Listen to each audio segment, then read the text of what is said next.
Hi guys, success मंत्रा में आपका स्वागत है। तो गाइज फिर से आप लोगों के बीच क्राउन पब्लिकेशन का प्रैक्टिस सेट नंबर 14 लेकर हाजिर हूँ। जो 2 प्रैक्टिस सेट रह गया था वो आज आप लोगों के बीच 14 लेकर हाजिर हूँ। इससे पहले कि गाइज अगर आपने प्रैक्टिस सेट नंबर 1 से लेकर 13 तक नहीं देख रखे हैं तो लिंक डिस्क्रिप्शन में है एवं प्लेलिस्ट में वीडियो डाला हुआ है, आप जाकर वहाँ से देख सकते हैं। गाइज अगर आप इस चैनल पर पहली बार विजिट कर रहे हैं तो चैनल को सब्सक्राइब कर दीजिए प्लीज़ एवं बेल आइकन को दबा दीजिए ताकि जब भी मैं ऐसी वीडियो अपलोड करूं तो सबसे पहले नोटिफिकेशन आपके पास पहुंचे। गाइज वीडियो अगर अच्छी लगी तो वीडियो को लाइक कर दीजिए एवं दोस्तों के साथ शेयर भी कर दीजिएगा। तो इसी के साथ गाइज शुरू करते हैं प्रैक्टिस सेट नंबर 14 का पहला प्रश्न आपके फोन स्क्रीन पर, जो इतिहास का है। बोल रहा है कि निम्नलिखित 4 स्थानों में बौद्ध संगतियों का सही कालक्रम नीचे दिए गए गुट से ज्ञात करें। तो प्रथम बौद्ध संगति आपका राजगीर में हुआ था, जो कि 483 ईसा पूर्व महाकश्यप की अध्यक्षता में, और शासनकाल था अजातशत्रु का, जिसमें विनय पिटक और सूत पिटक का संकलन हुआ था। द्वितीय बौद्ध संगति की बात करूँ तो ये आपका वैशाली में हुआ था 383 ईसा पूर्व, जो कि अध्यक्ष थे सरोकामी एवं शासनकाल था कालाशोक का, एवं इसमें बौद्ध धर्म स्थापित एवं महासंघिक में विभाजित हो गया था। तृतीय बौद्ध संगति की बात करूं तो ये आपका पाटलिपुत्र में हुआ था, जो कि 247 ईसा पूर्व में, अध्यक्षता थी मुगलिपुतिस एवं शासनकाल था अशोक का, जिसमें अभिधम पिटक तीसरा पिटक जोड़ा गया था। चौथा बौद्ध संगति जो कि कश्मीर में हुआ था, बिहार में नहीं कश्मीर में हुआ था, कश्मीर के कुंडल वन में, जो कि प्रथम शताब्दी ईस्वी में हुआ था। अध्यक्षता इसकी किए थे वसुमित्र एवं उपाध्यक्ष थे अशोक घोष कनिष्क के शासनकाल में, एवं इनमें बौद्ध धर्म हीनयान एवं महायान में विभाजित हो गया था। तो यहाँ पे गाइज आपका ऑप्शन 2143 हो जाएगा, ऑप्शन डी सही उत्तर हो जाएगा। अगला प्रश्न, द्वितीय बौद्ध संगति समिति का आयोजन कहाँ हुआ था? तो ये वैशाली में हुआ था, ऑप्शन बी 383 ईसा पूर्व में, ऑप्शन बी इसका सही उत्तर हो जाएगा कालाशोक के समय। अगला प्रश्न, नीचे 2 वक्तव्य दिए गए हैं जिनमें एक कथन ए और दूसरा आर है, दोनों का ध्यानपूर्वक पढ़ें। बोल रहा है कि 12वीं शताब्दी के अंत तक नालंदा महाविहार का पतन हो गया। कारण आरोप बोल रहा है कि महाविहार को राजकीय प्रशय मिलना बंद हो गया था। उपयुक्त दोनों वक्तव्यों के संदर्भ में निम्नलिखित में सही कौन सा है? तो यहाँ पे आपका ऑप्शन बी बोल रहा है कि ए और आर सही है, परंतु आर ए का सही व्याख्या नहीं कर रहा है। तो ऑप्शन बी इसका सही उत्तर हो जाएगा। वैसे नालंदा विश्वविद्यालय, जो कि बौद्ध धर्म और दर्शन का केंद्र रहा था, एवं इसकी स्थापना कुमारगुप्त प्रथम के द्वारा कराई गई थी। तो गाइज आगे की ओर बढ़ते हैं। चंपा किस महाजनपद की राजधानी है? तो ये अंग महाजनपद की राजधानी थी, ऑप्शन डी इसका सही उत्तर हो जाएगा। वैसे मगध की राजधानी आपका राजगीर या पाटलिपुत्र था, वज्जी की राजधानी वैशाली, और कौशल की राजधानी श्रावस्ती या कुशावस्ती। वैसे 16 महाजनपद थे। अगला प्रश्न, निम्नलिखित में से कौन सिकंदर के साथ भारत में नहीं आया था? तो ये आपका डाइमेकस नहीं आया था, ऑप्शन सी इसका सही उत्तर हो जाएगा।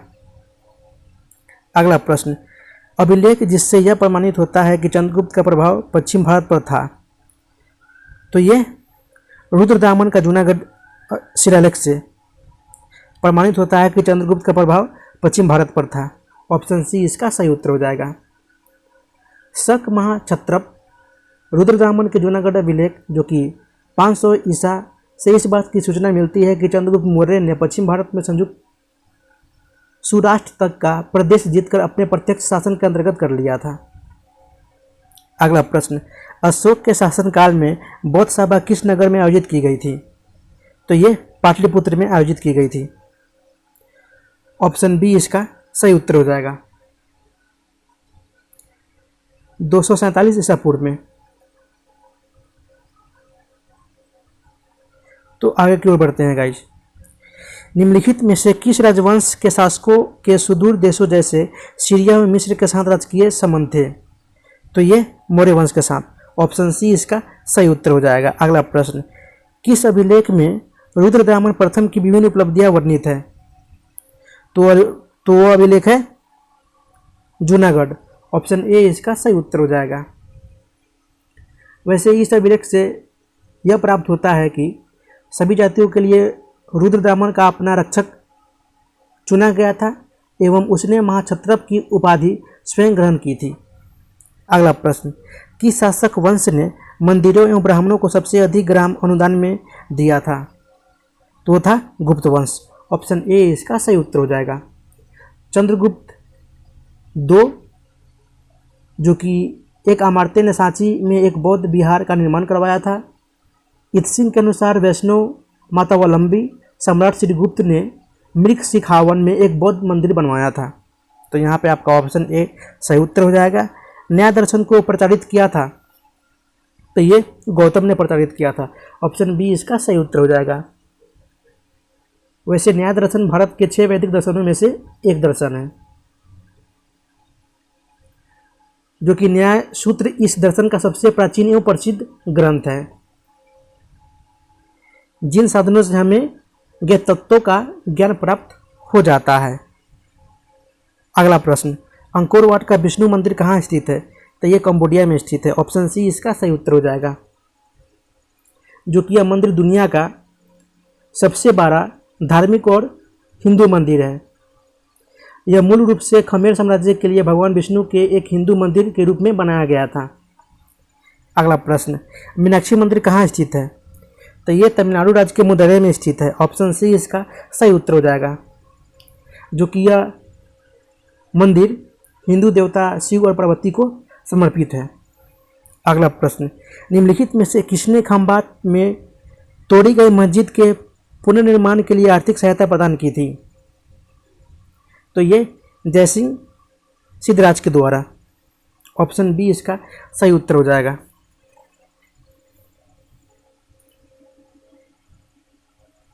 यह एक धर्म जो कि सहिष्णु शासक था। मोहम्मद औफी के अनुसार खंभात में कुछ मस्जिदों के निर्माण हेतु 1 लाख बलोम जो कि मुद्रा दान में दी थी जयसिंह सिद्धराज ने। अगला प्रश्न, विजयनगर के उस पहले शासक की पहचान करें जिसने बहमनियों से गोवा को छीना था? तो है हरिहर II। ऑप्शन बी इसका सही उत्तर हो जाएगा। जो कि बुक्का प्रथम के बाद हरिहर द्वितीय ने ही उसका उत्तराधिकारी बना था एवं इन्होंने बहमनी राज्य से बेलगांव और गोवा को छीना था एवं इसने 1404 ईस्वी तक शासन किया था। हरिहर द्वितीय ने ही महाराजधिराज राज परमेश्वर की उपाधि धारण की थी। अगला प्रश्न, निम्नलिखित में से कौन सा एक सही कालानुक्रम है? तो ये है शंकराचार्य, रामानुज और चैतन्य। ऑप्शन ए इसका सही उत्तर हो जाएगा। वैसे शंकराचार्य का काल 788 से 820 ईस्वी तक रहा, जो कि इन्होंने अद्वैतवाद का प्रतिपादन किया था। रामानुज की बात करूँ तो इनकी काल 12वीं शताब्दी ईस्वी है, जो कि इन्होंने विशिष्टाद्वैतवाद का प्रतिपादन किया था। तथा चैतन्य की बात करूँ तो इनकी काल 15वीं शताब्दी है एवं इन्होंने अचिंतन्य भेदभाव का प्रतिपादन किया था। तो यहाँ पे आपका ऑप्शन ए सही उत्तर हो जाएगा। अगला प्रश्न, अकबर द्वारा बनाई गई कौन सी इमारत का नक्शा बौद्ध विहार की तरह है? तो है पंचमहल। ऑप्शन ए इसका सही उत्तर हो जाएगा। जो कि फतेहपुर सिकरी में अकबर द्वारा निर्मित श्रेष्ठ इमारतों में से पंचमहल है। इसके दक्षिण पूर्व में 5 मंजिला इमारत खड़ी है जिसे हम पंचमहल के नाम से भी जानते हैं। अगला प्रश्न, आता अली खां किसका नाम था? तो ये तानसेन का नाम था। ऑप्शन डी इसका सही उत्तर हो जाएगा। जो कि तानसेन अकबर के दरबार के नवरत्नों में से एक महान संगीतज्ञ थे। अगला प्रश्न, नादिर शाह के आक्रमण के समय मुगल शासक था? तो ये मोहम्मद शाह थे। ऑप्शन सी इसका सही उत्तर हो जाएगा। जो कि नादिर शाह, जो कि ईरान के नेपोलियन के नाम से जाने जाते थे, ने भारत पर 1739 ईस्वी में इन्होंने आक्रमण किया था। अगला प्रश्न, लॉर्ड डलहौजी द्वारा अवध का अंग्रेजी राज्य में विलय निम्न में से किस रीति से हुआ था? तो ये कुप्रशासन की नीति से हुआ था। ऑप्शन डी इसका सही उत्तर हो जाएगा। जो कि भारतीय इतिहास में डलहौजी अपनी हड़प नीति और व्यवगत नीति के लिए प्रसिद्ध थे एवं इन्होंने ही अपने 8 वर्षों के शासनकाल में 8 राज्यों का विलय ताकत के बल पर किया था। इस सिद्धांत के तहत हासिल किया गया पहला राज्य सितारा था, जिसे 1848 ईस्वी में ब्रिटिश राज्य में शामिल किया गया।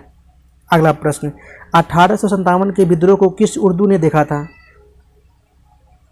तो ये गालिब उर्दू है। ऑप्शन सी इसका सही उत्तर हो जाएगा। जो कि फारसी भाषा के ये महान शायर भी थे। अगला प्रश्न, निम्नलिखित में से किसने भारतीय विश्वविद्यालयों में धार्मिक शिक्षा के लिए प्रबल रूप से वकालत की थी? तो ये मदन मोहन मालवीय ने प्रबल रूप से वकालत की थी। ऑप्शन डी इसका सही उत्तर हो जाएगा। जो कि इनका जन्म 1861 में हुआ था एवं यह आरंभ में एक स्कूल अध्यापक थे। बाद में इन्होंने वकालत की पढ़ाई करके वकील रहे एवं इन्होंने 1916 ईस्वी में बनारस हिंदू विश्वविद्यालय की स्थापना की थी, जो कि इसके कुलपति भी बने थे एवं इन्होंने हिंदी और अंग्रेजी में Hindustan, the Indian union, Abhyudaya, Maryada नामक पत्रिकाएं भी प्रकाशित की थी। अगला प्रश्न, राजा राम मोहन राय द्वारा स्थापित प्रथम संस्था थी? तो ये थी आत्मीय सभा। ऑप्शन बी इसका सही उत्तर हो जाएगा। राजा राम मोहन राय का जन्म 1772 ईस्वी में राधानगर, जो कि बंगाल में, रूढ़िवादी ब्राह्मण परिवार में हुआ था। इन्होंने 1803 ईस्वी से 1814 ईस्वी तक इन्होंने ईस्ट इंडिया कंपनी के अधीन कार्य किया था एवं यह हिंदू समाज को सभी रूढ़ियों एवं कुरीतियों से मुक्त करना चाहते थे। हिंदू धर्म के एकेश्वरवादी मत का प्रचार करने के लिए उन्होंने 1814-15 ईस्वी में आत्मीय सभा की स्थापना की थी। अगला प्रश्न, इनमें से कौन सबसे कम आयु में भारतीय राष्ट्रीय कांग्रेस का अध्यक्ष बनने वाला व्यक्ति था? तो है अबुल कलाम आज़ाद। ऑप्शन बी इसका सही उत्तर हो जाएगा। जो कि मौलाना अबुल कलाम आज़ाद एक स्वतंत्रता सेनानी थे एवं यह महात्मा गांधी के सिद्धांतों का समर्थन किया करते थे। 1923 ईस्वी में वे भारतीय राष्ट्रीय कांग्रेस के सबसे कम उम्र के अध्यक्ष बने थे एवं यह 1940 ईस्वी में रामगढ़ अधिवेशन की अध्यक्षता भी की थी और वह भारत के पहले शिक्षा मंत्री भी बने थे। अगला प्रश्न, भगत सिंह, सुखदेव और राजगुरु को किस वाद या केस में फांसी की सजा सुनाई गई थी? तो है लाहौर षड्यंत्र केस। ऑप्शन बी इसका सही उत्तर हो जाएगा। जो कि साइमन कमीशन के विरोध के प्रदर्शन के दौरान हुई लाला लाजपत राय की मृत्यु का बदला लेने के लिए चंद्रशेखर आजाद, भगत सिंह, राजगुरु, सुखदेव और शिवराम ने पुलिस अधीक्षक को मारने की योजना बनाई थी, लेकिन यह गलत पहचान के चलते स्कॉट की जगह पुलिस अधीक्षक जॉन पी सैंडर्स को मारा गया एवं हेड कांस्टेबल कानन सिंह भी मारा गया था। अगला प्रश्न, कांग्रेस के 1916 के लखनऊ अधिवेशन में कौन मुख्य दूरगामी परिणाम वाला निर्णय किया गया था? तो था मुस्लिम लीग की पृथक निर्वाचन क्षेत्र की मांग स्वीकार की। ऑप्शन ए इसका सही उत्तर हो जाएगा। जो कि इसका उदय भारतीय राजनीति में जिन्ना का उदय 1916 में कांग्रेस के एक नेता के रूप में हुआ था, जिन्होंने हिंदू मुस्लिम एकता पर जोर देते हुए मुस्लिम लीग के साथ लखनऊ समझौता करवाया था, जिसमें मुसलमानों के लिए पृथक निर्वाचक क्षेत्रों तथा जिन प्रांतों में वे अल्पसंख्यक थे इन्हीं के द्वारा हुआ था। ऑप्शन ए इसका सही उत्तर हो जाएगा। अगला प्रश्न, नमक सत्याग्रह के समय गांधी जी के गिरफ्तार हो जाने के बाद आंदोलन के नेता के रूप में उनका स्थान किसने लिया था? तो ये लिए थे अब्बास तैयब जी। ऑप्शन ए इसका सही उत्तर हो जाएगा। जो कि अब्बास तैयब जी का संबंध गुजरात के परिवार से था एवं इनका जन्म 1854 ईस्वी में, जो कि अब बड़ोदरा उसका नाम हो चुका है, पहले बड़ौदा था, वहीं पे इनका जन्म हुआ था एवं यह प्रारंभ में अंग्रेजों के हिमायती थे, जो कि गांधी जी द्वारा किए गए डंडी मार्च से ये भी एक सदस्य के रूप में थे, लेकिन जलियांवाला बाग हत्याकांड के बाद ये गांधी जी के अनुयायी बन गए। नमक सत्याग्रह के दौरान गांधी जी की गिरफ्तारी सोलापुर में हुई। इसके बाद इस आंदोलन का नेतृत्व तैयब जी के हाथों में आ गया। अगला प्रश्न, पुणे समझौता का उद्देश्य क्या था? तो ये दलित वर्ग को प्रतिनिधित्व देना। ऑप्शन बी इसका सही उत्तर हो जाएगा, जो कि ये पूना पैक्ट, ये समझौते 24 सितंबर 1932 को गांधी जी और भीमराव अम्बेडकर के बीच हुआ था, जिसमें दलित वर्गों के लिए पृथक निर्वाचक मंडल समाप्त कर दिया गया, लेकिन प्रांतीय विधान मंडल में दलितों के लिए सुरक्षित सीटों की संख्या 71 से बढ़ाकर 147 कर दी गई। अगला प्रश्न, मुसलमानों के लिए पृथक राष्ट्र का विचार दिया था, तो ये दिए थे सर मोहम्मद इकबाल ने। ऑप्शन सी इसका सही उत्तर हो जाएगा, जिनकी लिखी गई ये बोल भी है, सारे जहां से अच्छा हिंदुस्तान हमारा।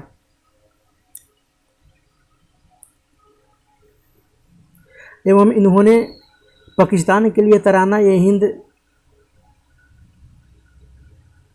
लिखा था, एवं यह पाकिस्तान के जनक कहलाते थे। ये सर्वप्रथम पंजाब, सिंधु, बलूचिस्तान, उत्तर प्रदेश, फ्रंटियर प्रांत को मिलाकर एक राज्य बनाने की अपील करने वाले पहले व्यक्ति थे।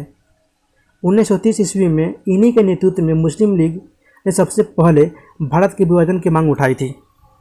अगला प्रश्न, भारतीय स्वतंत्रता संघर्ष के दौरान निम्नलिखित में से किसने द फ्री इंडियन लीजन नामक सेना बनाई थी?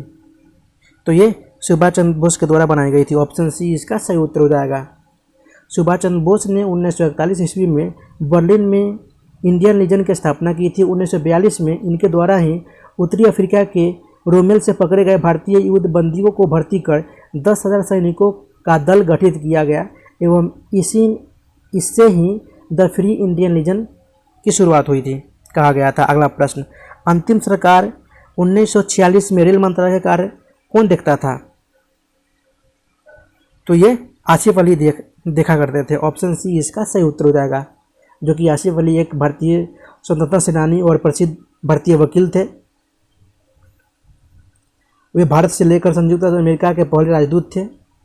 उन्होंने 2 सितंबर 1946 से जवाहरलाल नेहरू की अध्यक्षता में भारतीय सरकार के अंतिम मंत्रिमंडल में रेलवे और परिवहन के प्रभारी भी थे, जवाहरलाल नेहरू की अध्यक्षता में। अगला प्रश्न, निम्नलिखित में से किसने 1947 के कांग्रेस कमेटी की बैठक द्वारा विभाजन के प्रस्ताव को पारित होने को राष्ट्रवाद का संप्रदायवाद के पक्ष में समर्पण के रूप में लिया था?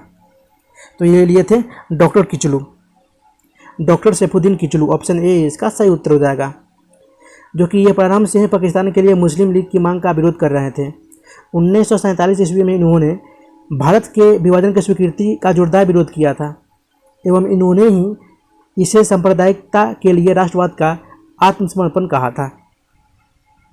अगला प्रश्न, भारतीय राष्ट्रीय कांग्रेस ने अपने किस अधिवेशन में भारत सरकार अधिनियम 1935 को अस्वीकार किया था?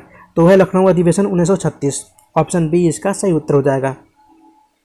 अगला प्रश्न, न्यू लैम्प्स फॉर ओल्ड लेख श्रृंखला 1893-94 में सरोहारा वर्ग के साथ संपर्क से बाहर होने के लिए कांग्रेस की आलोचना की गई थी। बताया कि इन लेखों का लेखक कौन थे? तो इन लेखों का लेखक है अरविंद घोष। ऑप्शन ए इसका सही उत्तर हो जाएगा। 7 अगस्त 1893 से 6 मार्च 1894 तक बॉम्बे की इंदु प्रकाश में न्यू लैम्प्स फॉर ओल्ड सहित 9 लेख प्रकाशित हुए थे, जिनके लेखक थे अरविंद घोष। अगला प्रश्न, अरविंद घोष ने लिखा था, तो अरविंद घोष ने the life divine. Option D इसका सही उत्तर हो जाएगा। द लाइफ डिवाइन के साथ साथ the ideal of human unity, essays on the Gita आदि ग्रंथों की रचना की थी। अगला प्रश्न, सोज ए वतन पुस्तक के लेखक हैं? तो इनके लेखक है प्रेमचंद्र। ऑप्शन बी इसका सही उत्तर हो जाएगा, जो कि सोज ए वतन का अर्थ होता है देश का मातम। इसी के कारण हमीरपुर के जिले कलेक्टर ने इसे देशद्रोही करार दिया था प्रेमचंद्र को। अगला प्रश्न, भारत के पश्चिमी तटीय मैदान के उत्तरी भाग को किस अन्य नाम से भी जाना जाता है? तो ये कोंकण के नाम से जाना जाता है। ऑप्शन सी इसका सही उत्तर हो जाएगा। पश्चिमी तटीय मैदान के उत्तरी भाग को कोंकण तंत्र के नाम से जाना जाता है, जिसका विस्तार उत्तर में दमनगंगा नदी से दक्षिण में गोवा तक के तटीय मैदान तक है। अगला प्रश्न, सुंदरबन डेल्टा का निर्माण करने वाली नदियाँ कौन सी है? तो ये नदियाँ हैं गंगा और ब्रह्मपुत्र नदी। ऑप्शन ए इसका सही उत्तर हो जाएगा। अगला प्रश्न, निम्न नहरों में से किस दामोदर नदी से निकाला गया है?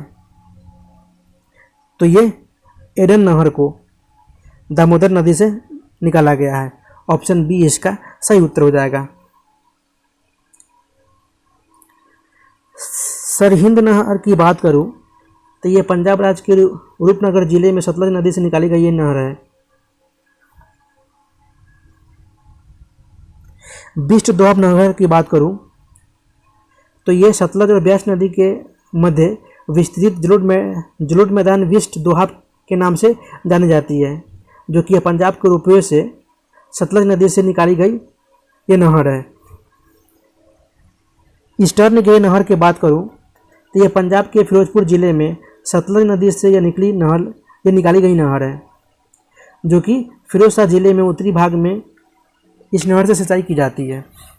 अगला प्रश्न, निम्नलिखित में से कौन सा जोड़ा सही है? तो यहाँ पे जो बोला जा रहा है लूनी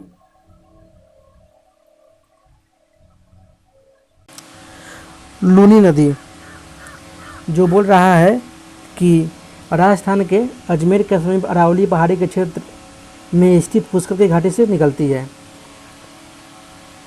तो यहाँ पे आपका ऑप्शन सी हो जाएगा।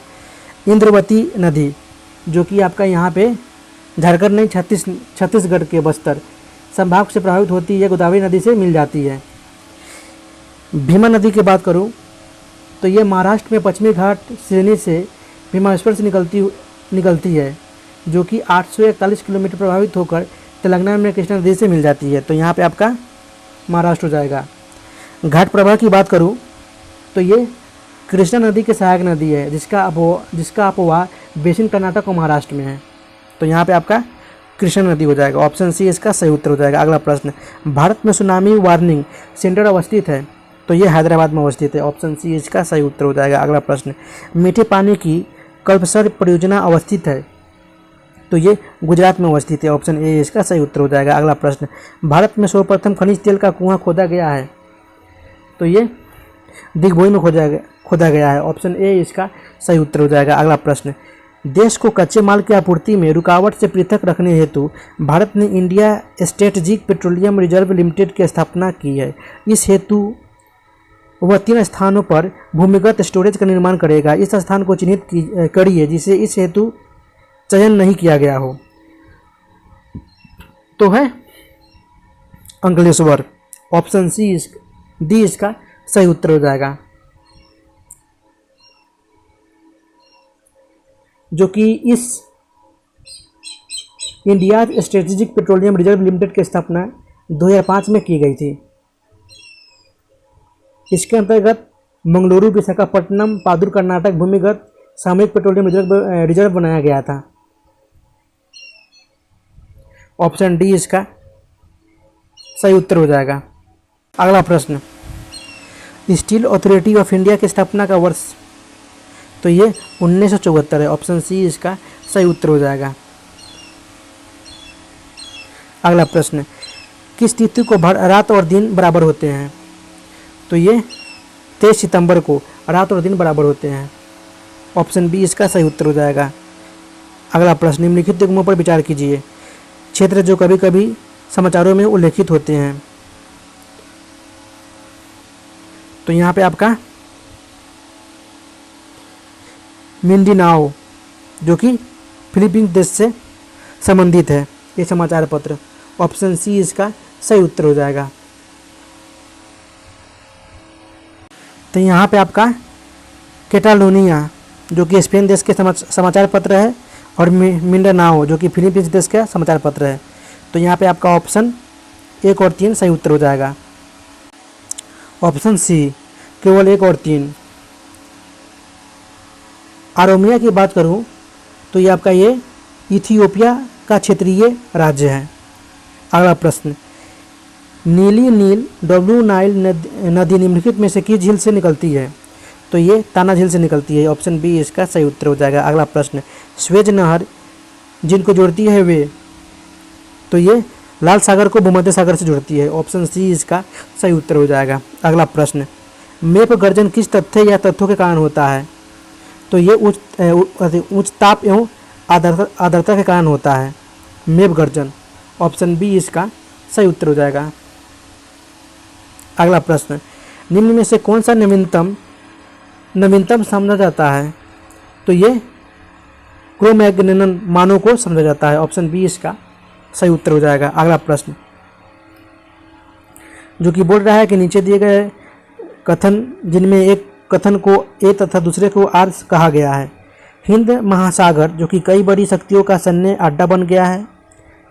आर बोल रहा है कारण कि हिंद महासागर से निकटवर्ती देशों को बहुत भौगोलिक राजनीतिक लाभ है। तो यहाँ पे आपका ऑप्शन जो कि ए और आर दोनों कथन सही है तथा आर ए का सही व्याख्या कर रहा है। ऑप्शन ए इसका सही उत्तर हो जाएगा। अगला प्रश्न, जो कि यहाँ से मैथ का प्रश्न शुरू होता है। तो गाइज आपको लिंक मिल जाएगा डिस्क्रिप्शन में। मैंने 28 से 30 प्रश्न को सॉल्व किया है, जिससे आपको 7 से 8 नंबर आ सकता है। तो आप लोग जाके देख सकते हो वो वीडियो, प्लेलिस्ट में वीडियो पड़ा हुआ है। बोल रहा है कि 65 पारियों में एक बल्लेबाज का औसत स्कोर 42 रन है। यदि उसकी उच्चतम और न्यूनतम पारी को हटा दिया जाता है तो औसत 2 कम हो जाता है। यदि उच्चतम और न्यूनतम स्कोर के बीच अंतर 196 है तो उच्चतम स्कोर ज्ञात कीजिए। तो ये उच्चतम स्कोर आपका हो जाएगा 200। अगला प्रश्न, एक लड़का स्कूल के लिए अपने घर से निकलता है और 10 किलोमीटर प्रति घंटे की गति से चलकर 15 मिनट देरी से स्कूल पहुंचता है। अगले दिन वह 12 किलोमीटर प्रति घंटे की गति से चलकर 5 मिनट पहले स्कूल पहुंच जाता है। तो वास्तविक समय ज्ञात कीजिए। तो इसका वास्तविक समय आपका हो जाएगा 1 घंटा 45 मिनट। अगला प्रश्न, अमित को एक चुनाव में 60% वोट मिले, वह 930 वोटों से जीता। चुनाव में कुल मतदाताओं की संख्या ज्ञात कीजिए। तो 4650 थी। अगला प्रश्न जो कि सॉल्व करना है, बोल रहा है कि 800 मध्य ब्रैकेट फिर छोटी ब्रैकेट से शुरू हो रहा है। 800 भागा 4 प्लस 39 इंटू 5 फिर छोटी ब्रैकेट बंद प्लस 10 मध्य ब्रैकेट भी बंद भागा 27 भागा 3 इंटू 12 माइनस 9 छोटी ब्रैकेट बंद भागा 9 मध्य ब्रैकेट भी बंद और मध्य ब्रैकेट भी बंद। तो इसका सॉल्व कीजिएगा तो इसका सही उत्तर हो जाएगा 45। अगला प्रश्न, 4/9, 10/21 और 20/63 का महत्तम समापवर्तक क्या होगा? तो ये 2/63 हो जाएगा। अगला प्रश्न, बेलन की ऊंचाई और त्रिज्या 15 सेंटीमीटर है और 14 सेंटीमीटर है। बेलन का कुल पृष्ठीय क्षेत्रफल क्या होगा? तो ये 2552 सेंटीमीटर स्क्वायर हो जाएगा। अगला प्रश्न, यदि ए अनुपात बी अनुपात सी बराबर 4:5:6 है तो ए प्लस बी अनुपात बी प्लस सी अनुपात सी प्लस ए का मान क्या होगा? तो ये 9:11:10 हो जाएगा। अगला प्रश्न, ए बी की तुलना में दुगना कुशल कारीगर है और वे दोनों एक कार्य को एक साथ 18 दिनों में पूरा कर सकते हैं। एक कार्य को कितने दिनों में पूरा करेगा? तो ये कार्य को 27 दिनों में पूरा करेगा। अगला प्रश्न, यदि बेड शीट की लंबाई चौड़ाई 7:11 के अनुपात में है तो बेड शीट द्वारा आवृत क्षेत्रफल क्या होगा यदि इसकी परिधि 72 मीटर है? तो ये 308 मीटर हो जाएगा। अगला प्रश्न, यदि x प्लस वाई बराबर 1 है और y प्लस 1/z बराबर 1 है तो z प्लस 1/x का मान क्या होगा? तो ये 1 हो जाएगा। अगला प्रश्न, निम्नलिखित युग्मों में से कौन सा युग्म सही सम्मिलित नहीं है? तो ऑडोमीटर जो कि वाहनों के परियों द्वारा तय की गई दूरी को मापने वाला यह यंत्र है। ऑन्डोमीटर जो कि विद्युत चुंबकीय तरंगों की आवृत्ति मापने वाला यह यंत्र है। ऑडियोमीटर जो कि ध्वनि तीव्रता मापक युक्ति है। एमीटर जो कि आपका विद्युत शक्ति मापक यंत्र नहीं है, यह आपका परिपथों की विद्युत मापने के लिए यंत्र है। तो यहाँ पे आपका ऑप्शन डी सही उत्तर हो जाएगा। अगला प्रश्न, गुरुत्व के अधीन विरामावस्था से मुक्त रूप से गिरने वाले किसी कण के मामले में समय t में विस्थापन d का विवरण किसमें सही दर्शित है? तो आपका ये ऑप्शन दिखा रहा है कि ए यानी स्पीड जो कि हाफ GT² के बराबर होता है। तो यहाँ पे आपका ऑप्शन ए सही उत्तर हो जाएगा। ऑटोमोबाइल्स के हाइड्रोलिक ब्रेक के कार्य करने का सिद्धांत क्या है? तो ये पास्कल का नियम है। ऑप्शन डी इसका सही उत्तर हो जाएगा। इस पे ही कार्य करता है, पास्कल के नियम के सिद्धांत पे। ऑप्शन डी इसका सही उत्तर हो जाएगा। अगला प्रश्न, एक काटा हुआ हीरा क्यों जगमगाता है? तो ये पूर्ण आंतरिक परावर्तन के कारण। ऑप्शन सी इसका सही उत्तर हो जाएगा। अगला प्रश्न, दाढ़ी बनाने के लिए काम में लाते हैं? तो ये अवतल दर्पण लाते हैं। ऑप्शन ए इसका सही उत्तर हो जाएगा। अगला प्रश्न, किसी अपारदर्शी वस्तु का रंग उस रंग के कारण होता है जिसे वह परावर्तित करता है। ऑप्शन सी इसका सही उत्तर हो जाएगा। अगला प्रश्न, ठंडे देशों में पारा के स्थान पर अल्कोहल को तापमापी द्रव के रूप में वरीयता दी जाती है, क्योंकि अल्कोहल का द्रव्यमान निम्नतर होता है। ऑप्शन ए इसका सही उत्तर हो जाएगा। अगला प्रश्न, निम्नलिखित अवस्थाओं में से किसमें गीले कपड़े सबसे जल्दी सूख जाएंगे? तो ये 20% आर्द्रता और 60% का तापक्रम हो तो। ऑप्शन डी इसका सही उत्तर हो जाएगा। अगला प्रश्न, जो कि कथन ए और आर बोल रहा है कि ऊनी वस्त्र हमें गर्म रखते हैं। आर बोल रहा है कि ऊनी रेशे एक विशेष प्रकार के प्रोटीन के बने होते हैं जो ऊष्मा के कुछ अलग होते हैं। तो यहाँ पे आपका ऑप्शन सी बोल रहा है कि ये तो सही है, जो कि गर्म रखते हैं, लेकिन बोल रहा है कि ऊष्मा के कुछ अलग होते हैं। ऑप्शन आर, कारण आर गलत है। ऑप्शन सी इसका सही उत्तर हो जाएगा। अगला प्रश्न, कोहरे में निम्नलिखित में से कौन सा कोलाइडी तंत्र अभिव्यक्त होता है? तो ये होता है गैस में द्रव। ऑप्शन ए इसका सही उत्तर हो जाएगा। अगला प्रश्न, निम्नलिखित कथनों में सही क्रम कौन सा है? तो बोल रहा है कि पीतल, तांबा और जस्ता की मिश्र धातु है। बिल्कुल सही है। मैग्नेटाइट एल्यूमिनियम का सबसे अधिक महत्वपूर्ण अयस्क है। मैग्नेटाइट का नहीं, एल्यूमिनियम क्या है? बॉक्साइट का सबसे अधिक महत्वपूर्ण अयस्क है। तो यहाँ पे आपका ऑप्शन बी तो सही नहीं है। परादित सम्मिश्रण वे पदार्थ हैं जिनमें पारा अनिवार्यतः सम्मिलित होते हैं। बिल्कुल सही। एवं फोटोग्राफी में पोटेशियम नाइट्रेट प्रयुक्त होने वाला एक अनिवार्य रसायन है। ये भी गलत है, क्योंकि फोटोग्राफी में प्रयुक्त होने वाला रसायन आपका ये सिल्वर ब्रोमाइड है। तो यहाँ पे आपका ऑप्शन ए और सी सही है। इसी के साथ आपका ऑप्शन ई उपयुक्त में से एक से अधिक हो जाएगा। अगला प्रश्न, गोताखोरों के सांस लेने संबंधी क्रिया में उपयोग की जाने वाली गैस कौन सी है? तो है ऑक्सीजन तथा हीलियम। ऑप्शन बी इसका सही उत्तर हो जाएगा। अगला प्रश्न, जो कि मिलान करना है सूची 1 और सूची 2 के साथ। तो यहाँ पे आपका वॉशिंग सोडा जो कि सोडियम कार्बोनेट है, कास्टिक सोडा जो कि सोडियम हाइड्रोक्साइड है, नीला थोथा जो कि कॉपर सल्फेट है, एवं हाइपो जो कि सोडियम थायोसल्फेट है। तो यहाँ पे आपका 4123 हो जाएगा। ऑप्शन बी सही उत्तर हो जाएगा। अगला प्रश्न, भोपाल गैस त्रासदी निम्नलिखित में से किसके रिसाव के कारण हुई थी? तो ये मिथाइल आइसोसाइनाइड के रिसाव के कारण हुई थी। ऑप्शन ए इसका सही उत्तर हो जाएगा, जिसका रासायनिक सूत्र होता है C2H3NO। अगला प्रश्न, निम्नलिखित में से कौन युग्म सही सुमेलित नहीं है? तो बोल रहा है कि एसिटिक अम्ल आपका ये दही में नहीं, सिरका में पाया जाता है, जबकि एस्कोर्बिक अम्ल नींबू में, मोट्रोस माल्ट में एवं फॉर्मिक अम्ल आपका लाल चीनी में पाया जाता है। तो ऑप्शन सी इसका सही उत्तर हो जाएगा, जो कि एसिटिक अम्ल का सूत्र होता है CH3COOH। अगला प्रश्न, कच्ची चीनी को रंग विहीन करने हेतु जिस चारकोल का प्रयोग किया जाता है वह है एनिमल चारकोल। ऑप्शन सी इसका सही उत्तर हो जाएगा। अगला प्रश्न, निम्नलिखित में से कौन सही रूप से सुमेलित नहीं है? तो यहाँ पे आपका ऑप्शन ए इसका सही उत्तर हो जाएगा, जो कि सुमेलित नहीं है। दीर्घमात्रिक पोषक तत्वों में नाइट्रोजन, फास्फोरस, पोटेशियम प्रमुख होते हैं, जो कि नाइट्रोजन पौधे में प्रोटीन तथा न्यूक्लिक अम्ल के निर्माण के लिए मुख्य रूप से उत्तरदायित्व होते हैं, जबकि फास्फोरस तत्व पोषक तत्व जो कि जड़ के विकास के लिए उपयुक्त होता है। पोटेशियम स्टोमेटा के खुलने तथा बंद होने का नियंत्रण करता है, एवं बोरोन आपका रोग प्रतिरोधकता होता है। ऑप्शन ए इसका सही उत्तर हो जाएगा। जो कि सुमेलित नहीं है। अगला प्रश्न, शुष्क सेल बैटरी में निम्नलिखित में से किनका विद्युत अपघटक के रूप में प्रयोग होता है? तो ये अमोनियम क्लोराइड और जिंक क्लोराइड के रूप में प्रयोग होता है शुष्क सेल बैटरी में। ऑप्शन ए इसका सही उत्तर हो जाएगा। अगला प्रश्न, मेथेन जिसके वायुमंडल में उपस्थित होते हैं वह है, तो वह बृहस्पति है। ऑप्शन सी इसका सही उत्तर हो जाएगा। अगला प्रश्न, निम्नलिखित में से कौन सा एक कपी नहीं है? तो है लंगूर। ऑप्शन सी इसका सही उत्तर हो जाएगा। अगला प्रश्न, डीएनए में उपलब्ध कौन सा यौगिक एमिनो अम्ल नहीं बनाता?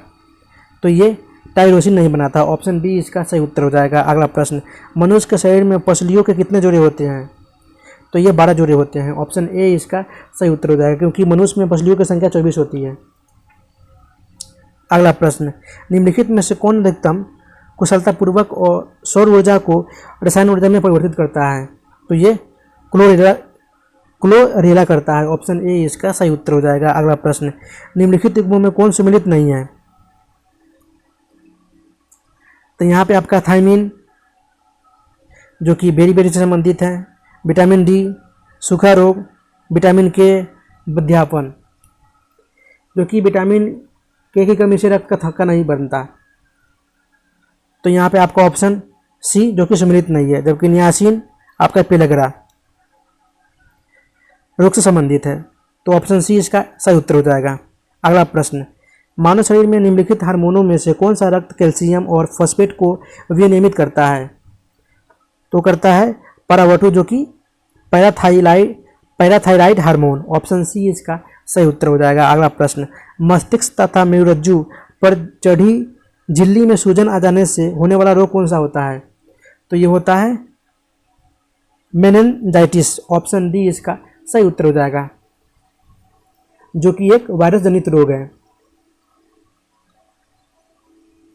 अगला प्रश्न, परखनली शिशु के मामले में तो ये निषेचन माता के शरीर के बाहर होता है। ऑप्शन सी इसका सही उत्तर हो जाएगा। अगला प्रश्न, पेसमेकर निम्न में से किस नाम से भी जाना जाता है? तो ये एस ए नोट्स के नाम से भी जाना जाता है। ऑप्शन ए इसका सही उत्तर हो जाएगा, जो कि यह कोशिकाओं का एक समूह होता है एवं यह हृदय के दाहिने कक्ष में होता है। अगला प्रश्न, निम्नलिखित में से कौन अगस्त 1946 में ई गठित प्रथम अंतरिम राष्ट्रीय सरकार का सदस्य नहीं था? तो ये डॉक्टर एस राधाकृष्णन नहीं थे। ऑप्शन सी इसका सही उत्तर हो जाएगा, जबकि सी राजगोपालचारी शिक्षा मंत्रालय के रूप में थे, डॉक्टर राजेंद्र प्रसाद कृषि मंत्रालय के रूप में थे एवं जगजीवन राम श्रम मंत्रालय के रूप में थे। अगला प्रश्न, निम्नलिखित में से संविधान सभा की संविधान समिति का अध्यक्ष कौन था?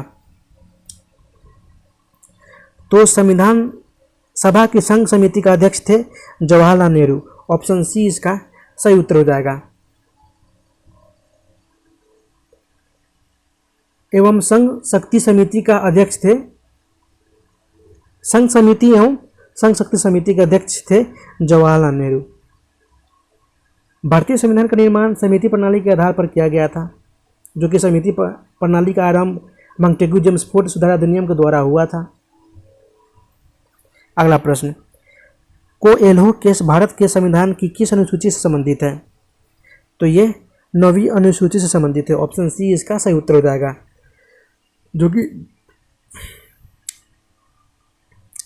कोएल्हो बनाम तमिलनाडु राज्य केस का ये संबंध संविधान की 9वीं सूची से संबंधित है। अगला प्रश्न, सर्वप्रथम संसदात्मक सरकार किस देश में आरंभ की गई थी? तो ये ग्रेट ब्रिटेन यूके में आरंभ की गई थी। ऑप्शन ए इसका सही उत्तर हो जाएगा, क्योंकि शुरुआत इंग्लैंड में ही हुई थी, जो कि इस व्यवस्था में विधायिका का कार्यपालिका पर नियंत्रण होता है। अगला प्रश्न, पीपुल्स वॉर ग्रुप नामक आतंकवादी संगठन स्थित है? तो ये आंध्र प्रदेश में स्थित है एवं इसके संस्थापक है गुंडापाली सीतारामैया एवं इसकी स्थापना 1980 में की गई थी। अगला प्रश्न, धर्म आदि के आधार पर विभेद का प्रतिषेध भारत के संविधान का अनुच्छेद 15 का एक मूल अधिकार है, जिसे इसके अधीन वर्गीकृत किया जाएगा। तो है समानता का अधिकार। ऑप्शन डी इसका सही उत्तर हो जाएगा, जो कि अनुच्छेद 15 में मूल अधिकार वर्णन है, जो समता का अधिकार के अंतर्गत वर्गीकृत किया गया है। अनुच्छेद 14 से 18 में समता का अधिकार का वर्णन किया गया है। ऑप्शन डी इसका सही उत्तर हो जाएगा। अगला प्रश्न, भारतीय संविधान के अनुसार निम्नलिखित में से कौन सा देश के शासन के लिए आधारभूत है? तो है राज्य के नीति निर्देशक तत्व। ऑप्शन सी इसका सही उत्तर हो जाएगा। अनुच्छेद 37 में यह स्पष्ट रूप से कहा गया है कि नीति निर्देशक तत्व किसी न्यायालय द्वारा परिवर्तनीय नहीं होंगे, फिर भी यह देश के लिए शासन में मूलभूत है। विधि कानून बनाने में इस तत्व को लागू करना राज्य का कर्तव्य है। अगला प्रश्न, 42वें संविधान संशोधन 10 आचार आदेशों को किस नाम से जाना जाता है? तो ये मौलिक कर्तव्य के नाम से जाना जाता है। ऑप्शन बी इसका सही उत्तर हो जाएगा। अगला प्रश्न, जब केंद्रीय मंत्रिमंडल ने वर्ष 2002 में चुनावी सुधारों पर अध्यादेश में बिना बदलाव के उसे राष्ट्रपति को वापस भेजा, तब राष्ट्रपति ने भारतीय संविधान के कौन से अनुच्छेद के अंतर्गत अपनी सहमति दी थी? तो अनुच्छेद है 123, क्योंकि राष्ट्रपति को अध्यादेश जारी करने की शक्ति का प्रावधान अनुच्छेद 123 में किया गया है। राष्ट्रपति संसद के समक्ष अध्यादेश जारी कर सकता है एवं इस अध्यादेश की आयु 6 महीने 6 सप्ताह होती है। यह अध्यादेश संसद की पुनः बैठक के 6 सप्ताह के भीतर संसद द्वारा अनुमोदित होना आवश्यक होता है। अगला प्रश्न, प्रदेश का वह कौन सा नेता नेहरू की कैबिनेट में पहले गृह मंत्री तथा बाद में रक्षा मंत्री बना है? तो वह बना है कैलाशनाथ काटजू। ऑप्शन सी इसका सही उत्तर हो जाएगा, जो कि यह कश्मीरी नेता थे। यह नेहरू की कैबिनेट में 1951 में विधि मंत्री के रूप में शामिल हुए, 1955 में रक्षा मंत्री के रूप में शामिल हुए थे। अगला प्रश्न, बाद में उन्होंने मध्य प्रदेश के मुख्यमंत्री भी रहे हैं। अगला प्रश्न, लोकसभा की प्रथम महिला अध्यक्ष कौन थी? तो वो थी मीरा कुमार। ऑप्शन डी इसका सही उत्तर हो जाएगा, जो कि यह 2009 में इस पद के लिए चुनी गई थी, पहला महिला अध्यक्ष के रूप में, और अभी वर्तमान में लोकसभा के अध्यक्ष हैं ओम बिरला। अगला प्रश्न, जब संसद के दोनों सदनों के संयुक्त बैठक में कोई विधेयक निर्दिष्ट रेफर किया जाता है तो इसे किसके द्वारा पारित किया जाता है? तो उपस्थित तथा मत देने वाले सदस्यों का साधारण बहुमत के द्वारा। ऑप्शन ए इसका सही उत्तर हो जाएगा, जो कि भारतीय संविधान का अनुच्छेद 108 में संयुक्त बैठक का प्रावधान किया गया है। संयुक्त बैठक की प्रक्रिया सामान्य विधेयक तक ही सीमित है। अगला प्रश्न, न्यायिक पुनरावलोकन प्रचलित है, तो ये भारत और यूएसए दोनों में। ऑप्शन डी इसका सही उत्तर हो जाएगा, जो कि न्यायिक पुनरावलोकन की शक्ति संयुक्त अमेरिका से प्रेरित है, संयुक्त अमेरिका के संविधान से प्रेरित है। अगला प्रश्न, केंद्र शासित प्रदेश लद्दाख का प्रथम लेफ्टिनेंट गवर्नर किसे नियुक्त किया गया है? तो ये राधा कृष्ण माथुर को नियुक्त किया गया था। ऑप्शन बी इसका सही उत्तर हो जाएगा, जो कि 31 अक्टूबर 2019 को लद्दाख एक केंद्र शासित प्रदेश बन गया, जो कि जम्मू कश्मीर पुनर्गठन अधिनियम 2019 भारतीय संसद द्वारा यह पारित किया गया था, जो कि केंद्र शासित प्रदेश में लद्दाख का क्षेत्रफल सबसे बड़ा है एवं इसकी राजधानी लेह है। अगला प्रश्न, स्वर्ण सिंह समिति ने जिस पर प्रश्न विचार किया था वह है मूल अधिकारियों की तुलना में निर्देश तत्वों को अग्रता। ऑप्शन सी इसका सही उत्तर हो जाएगा। सरदार स्वर्ण सिंह समिति का गठन 1976 ईस्वी में किया गया था, जो कि इसकी सिफारिश 42वें संविधान संशोधन द्वारा किया गया था। अगला प्रश्न, निम्नलिखित में से कौन सा कथन वैश्विक प्रतिस्पर्धात्मक रिपोर्ट 2021 के बारे में सही है? तो इसका रैंक, भारत का रैंक 43वां था, स्विट्जरलैंड प्रथम स्थान पे था 2021 में। वैश्विक प्रतिस्पर्धात्मक रिपोर्ट 2004 के बाद प्रकाशित वार्षिक एक रिपोर्ट था, यानी आपका ऑप्शन ई उपयुक्त में से एक से अधिक सही उत्तर हो जाएगा। अगला प्रश्न, निम्न में से कौन सा कथन सही नहीं है? तो बोल रहा है कि अंतर्राष्ट्रीय मुद्रा कोष के वोट शेयर में भारत की हिस्सेदारी 10% है। आपका ये कथन गलत है, क्योंकि भारत की हिस्सेदारी 2.76% है। ऑप्शन डी इसका सही उत्तर हो जाएगा। अगला प्रश्न बाकी सही है। IMFD, IBRD दोनों का मुख्यालय कहाँ है? वाशिंगटन है। IMF और IBRD दोनों संयुक्त राष्ट्र संघ की संगठक संस्थाएं हैं एवं IBRD का मुख्य विश्व बैंक को भी कहा जाता है। अगला प्रश्न, पंजाब के मुख्यमंत्री कैप्टन अमरिंदर सिंह के इस्तीफे के बाद नए मुख्यमंत्री कौन बने हैं? तो उस समय बने थे ये नवजोत सिंह सिद्धू, लेकिन प्रेजेंट में वर्तमान में अभी है भगवंत मान, आम आदमी पार्टी की सरकार। अगला प्रश्न, IPL की किस एक टीम के खिलाफ 1000 रन बनाने वाले पहले बल्लेबाज कौन बन गए हैं? तो बने थे रोहित शर्मा। ऑप्शन डी इसका सही उत्तर हो जाएगा। अगला प्रश्न, सही कथन का चयन करें। बोल रहा है कि संविधान के अनुच्छेद 39D में यह कल्पना की गई है कि पुरुष और महिलाओं को समान काम के लिए समान वेतन मिलना चाहिए। ऑप्शन ए इसका सही उत्तर हो जाएगा, जो कि यह अधिनियम 1976 में पारित किया गया था। अगला प्रश्न, भारत में सबसे पहले निम्न में से किस पड़ोसी देश को 1.5 कोरोना वैक्सीन कोविशील्ड को डोज अनुदान सहायता के तहत उपहार किए थे? तो ये भूटान को किया था। ऑप्शन सी इसका सही उत्तर हो जाएगा। अगला प्रश्न, हाल ही में किस राज्य के मुख्यमंत्री ने हर घर पानी हर घर सफाई मिशन लॉन्च किया है? तो ये पंजाब सरकार के द्वारा। ऑप्शन सी इसका सही उत्तर हो जाएगा। अगला प्रश्न, अभी हाल ही में किस प्रसिद्ध क्रिकेट खिलाड़ी का निधन हो गया है? तो उस समय यशपाल शर्मा का निधन हो गया था। ऑप्शन ए इसका सही उत्तर हो जाएगा, जो कि यह 1983 में क्रिकेट विश्व कप जीतने वाली टीम के सदस्य में शामिल थे एवं 2011 की विश्व कप क्रिकेट जीतने वाली टीम के चयनकर्ताओं में शामिल रहे थे। अगला प्रश्न, टेस्ट क्रिकेट में दोहरा शतक बनाने वाले अफगानिस्तान के पहले बल्लेबाज निम्न में से कौन बन गए हैं?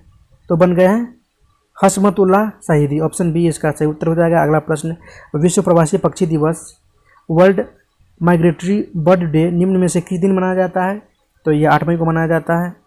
अगला प्रश्न, निम्न में से किस सोशल मीडिया कंपनी ने भारत में कर्नाटक स्थित 32 मेगावाट अक्षय ऊर्जा परियोजना खरीदने हेतु घरेलू कंपनी क्लीनमैक्स के साथ समझौता किया है?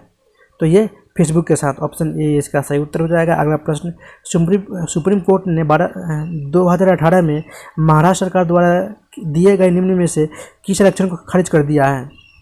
तो आरक्षण है नौकरियों और शिक्षण संस्थानों में 50% से ज़्यादा मराठा आरक्षण। ऑप्शन ए इसका सही उत्तर हो जाएगा। अगला प्रश्न, भारतीय मूल की किस वैश्विक पोषण विशेषज्ञ डॉक्टर को वर्ष 2021 का विश्व खाद्य पुरस्कार मिला है?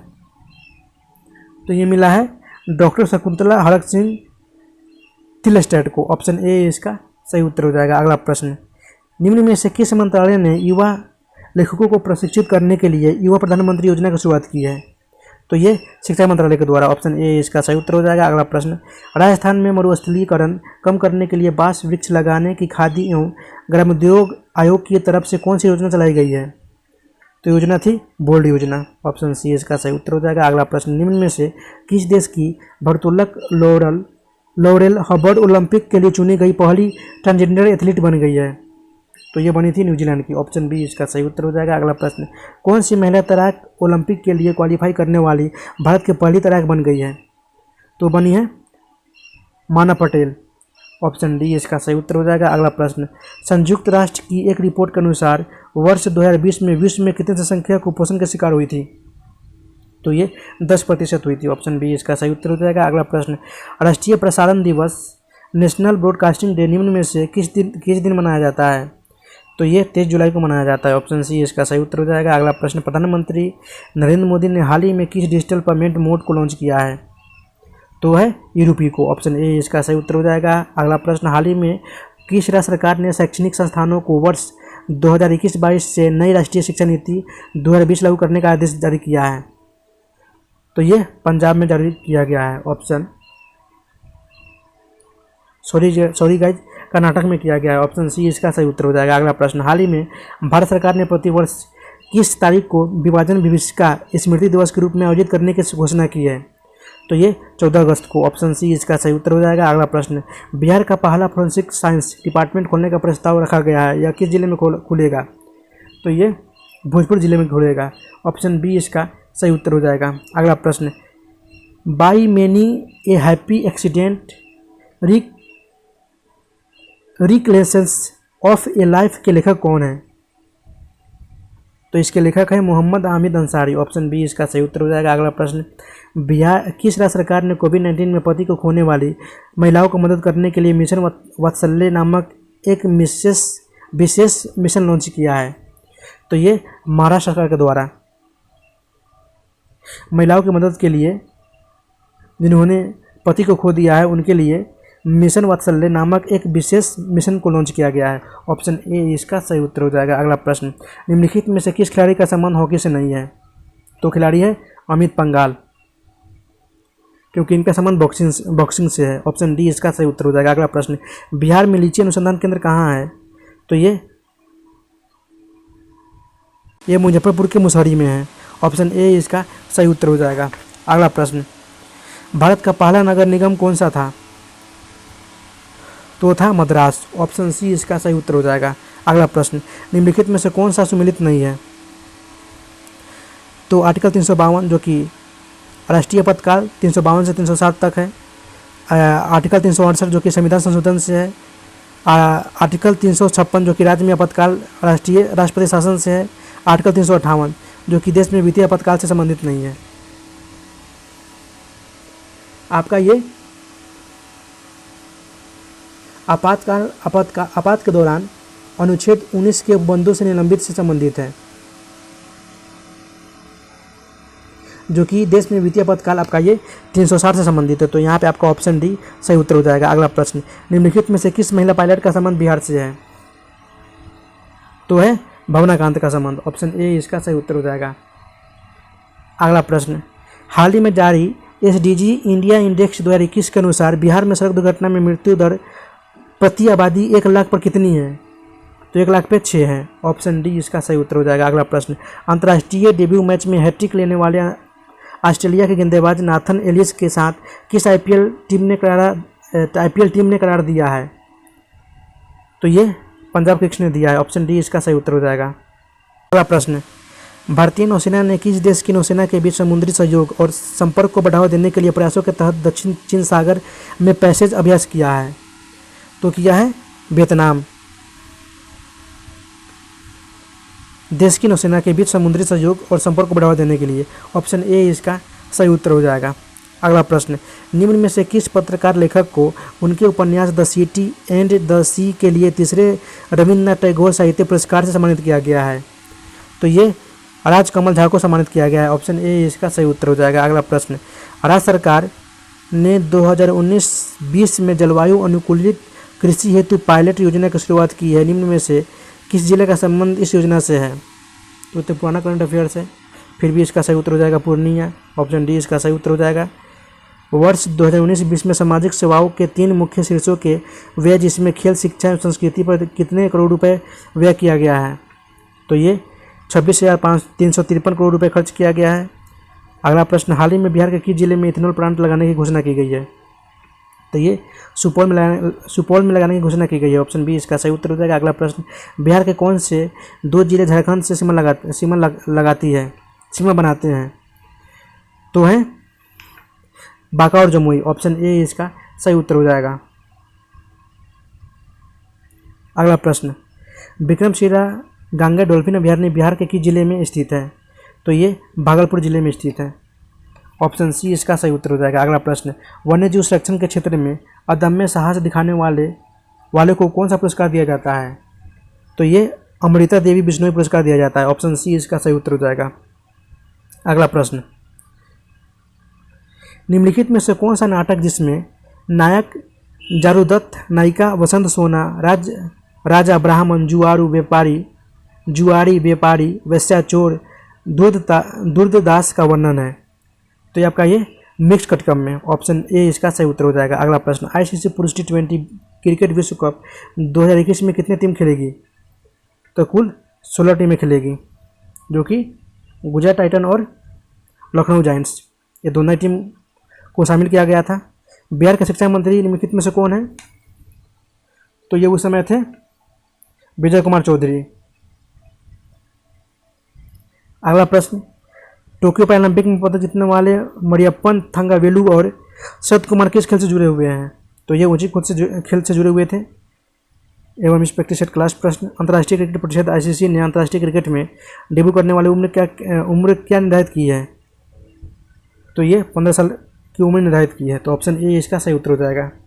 तो गाइज, वीडियो को शुरू से अंत तक देखने के लिए आपको बहुत बहुत धन्यवाद। गाइज, अगर वीडियो अच्छी लगी हो तो वीडियो को लाइक कर दीजिए एवं हम दोस्तों के साथ इसको अधिक से अधिक संख्या में शेयर करें। फिर मिलते हैं नेक्स्ट वीडियो में, तब तक के लिए गुड बाय, जय Hind, take care of yourself.